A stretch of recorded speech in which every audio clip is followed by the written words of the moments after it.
Local news for Monday, the 24th of August.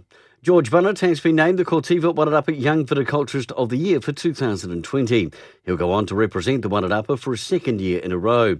Kate Cameron from Escarpment Vineyard came second and Laura Beth Ferry from Urla third. The national finals are set to be held in Martinborough in October.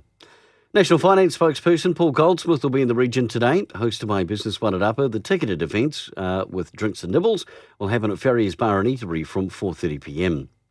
Lake Wairarapa has been given Ramsar status. Conservation Minister Eugenie Sage in the region last Friday at Lake Ferry to announce the worldwide recognition. It has now formally received a recognition as a wetland of international importance. And finally in sports, East Coast are the Senior Reserve champions for 2020, picking up the Ryan Cup in a hard-fought battle against Greytown Friday night, winning 11-8. And the Moose Kapiti Cup has been won by Marist, winners of the first round of the Premier competition, with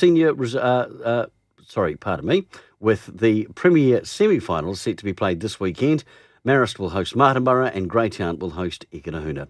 That's for the Tui Cup. Kia ora for local news and sport, I'm Brent Gare.